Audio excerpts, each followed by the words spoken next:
Hello everyone, I'm Priyanka and today we will talk about transmission electron microscope.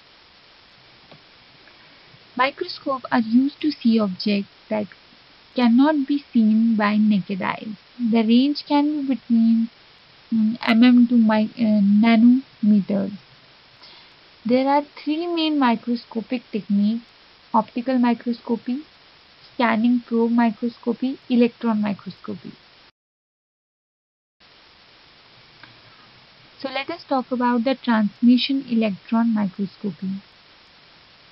TAM, that is transmission electron microscopy, is a microscopic technique where a beam of the electron is transmitted through an ultra-thin specimen. An image is formed from the interaction of the electron transmitted through the specimen. The image is magnified and focused onto an imaging device such as fluorescent screen on a layer of photographic film, or to be detected by a sensor such as CCD cameras. Talking about the difference between the light microscope and electron microscope. First we have features, then we'll compare that in between light microscope and electron microscope. Electromagnetic spectra used. In light microscope we use visible light from in between the range 760 nanometer to 390 nanometer color visible. In electron microscopy, electron are used, monochrome is used. Talking about the maximum resolution power, in light microscope it is around approximately 200 nanometers. In electron microscope it is around 0.2 nanometers. Talking about the maximum magnification. The maximum magnification in light microscope lies from 1000x to 15,000x. Talking about the electron microscope, it lies around 5 lakh x. Then we have radiation source. In light microscope, tungsten and quartz halogen lamps are used. In electron microscope, high voltage 50 kilovolts tungsten lamps are used. Talking about the lenses used, in light microscope, glass lenses are used. In electron microscope, magnet lenses are used. Talking about the interior, light microscope are air filled, whereas the electron microscope are in vacuum.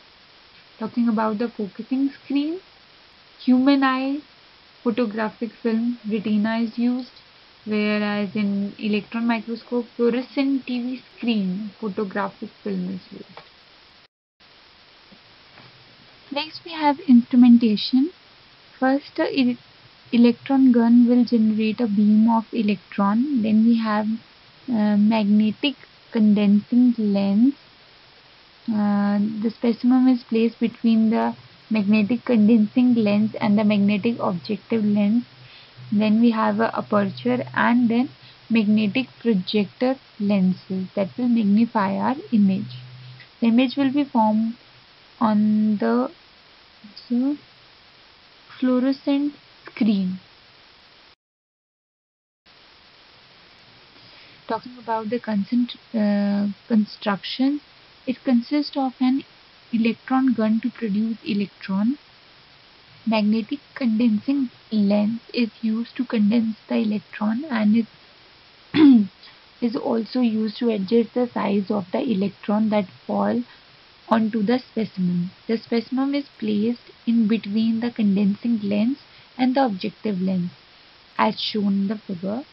The magnetic objective lens is used to block the high angle diffracted beams, and the aperture is used to eliminate the diffracted beam, if any, and in turn increase the contrast of the image. The magnetic projector lens is placed above the fluorescent screen in order to achieve high magnification. The image can be recorded by using a fluorescent screen or CCD, that is charge coupled device also. So next we have electron gun. Electron beam is generated in the electron gun. Two basic type of guns are used. Thermionic guns based on the two type of filaments, tungsten and lithium hexabromide, that is LaB6. Next we have field emission guns, that is FEG, employed either a thermal assist cold field emitter. Next we have condensing lens. Illuminates the specimen. Relatively weak lenses, uh, focal length, longer focal length than objective or projector lens, may bring electron beam into focus directly upon specimen, above the specimen over focusing or below the specimen under focusing. Next we have objective lens. Strong lens, it have highly concentrated magnetic field and shorter focal length. Total magnification in the transmission electron microscopy is the combination of the magnification from the objective lens times the magnification of the intermediate lens times the magnification of projector lens, each of which is capable of approximately 10x. So the total magnification will be magnification of objective, then into the magnification of intermediate lens into the magnification of projector lens will be equal to the total magnification. Next we have fluorescent screen. In transmission electron microscopy, screen coated with material in the visible range. For example, zinc sulfide is installed within the projector lens in the path of the electron beam.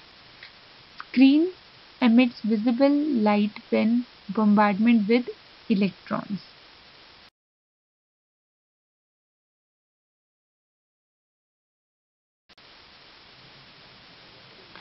Vacuum system. Uh, electron cannot travel more than a few angstrom without colliding with gas molecules. Distance between the photographic plate and the electron gun is approximately 1 meter. Two types of a vacuum pump are used: rotatory mechanical pumps and diffusion pump, oil or mercury.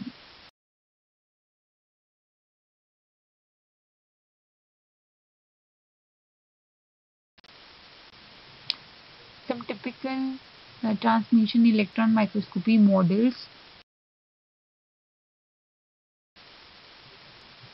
Talking about the information provided by the transmission electron microscopy: thickness of the specimen. The transmission of unscattered electron is inversely proportional to the specimen thickness. Orientation, atomic arrangement, and phase present, given by the incident electrons that are scattered by the specimen atoms in the elastic fashion. These electron follows Berg's law.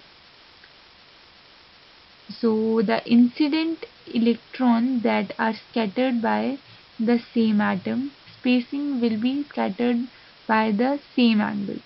These scattered electron can uh, be collected using magnetic lens to form a pattern of spot, each spot corresponding to specific atom spacing a plane.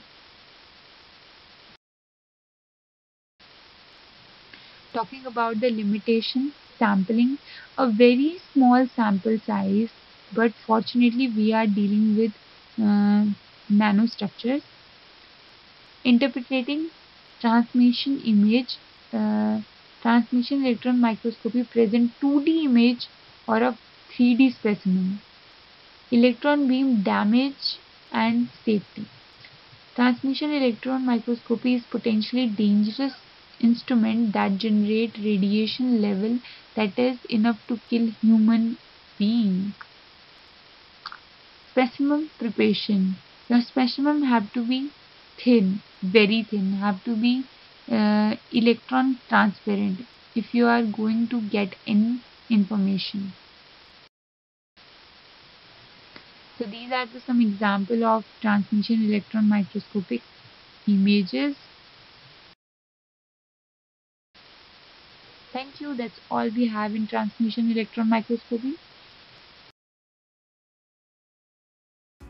For example, when light passes through a slit, it gets diffracted. So what you see is the central maxima, first order minima, first order maxima, and so on.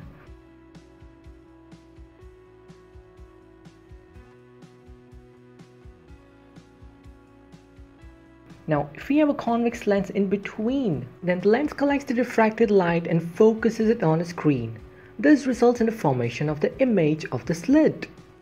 So the image is nothing but an interference pattern of the diffracted light. Now, a very important point to note over here is that it's the edge of the slit that diffracts the light. So to see the edge of the slit clearly as an image, the lens must collect the diffraction pattern.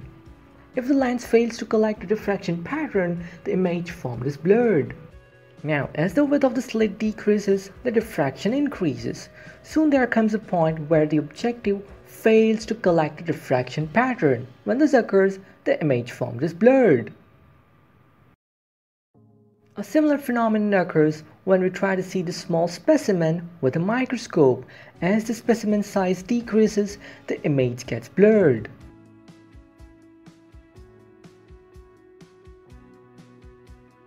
The resolving limit of light microscope is given by Abbe's equation, and according to this value is roughly 200 to 250 nanometers depending on the wavelength of light used.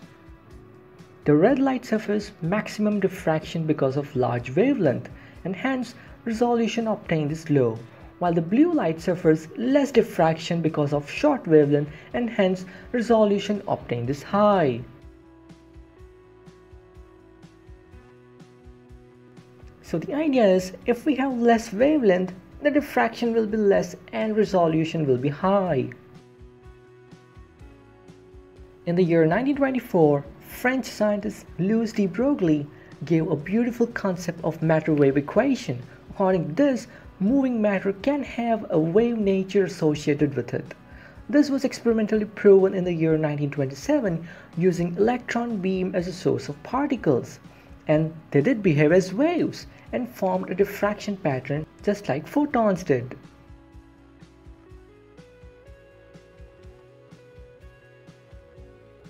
Now, because the mass of electron is much more than the mass of photon, the wavelength of electron beam will be much less than the ordinary light of photons.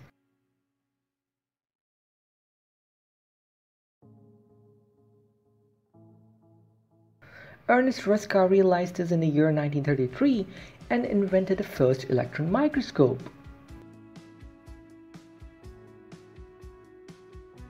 When the electron beam behaving as a wave hits the tiny specimen, it does suffer diffraction. However, the diffraction is less as compared to light of photons. Now, as the diffraction is less, this can be easily collected by magnetic lenses to give rise to clear, sharp image of the specimen. Let's see the construction of transmission electron microscope. The transmission electron microscope has an electron gun as a source of electrons.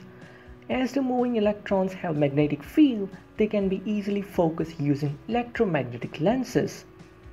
Now, just like an optical microscope, TEM has a condenser lens, objective lens, and a projector lens. However, these are all electromagnetic lenses. Electrons are focused on the specimen using the condenser. The diffracted electrons by the specimen are collected by the objective lens. The electrons from the objective lens moves through the projector lens, which projects the image of the specimen on the fluorescent screen. In transmission electron microscopy, the samples are usually stained with uranyl acetate.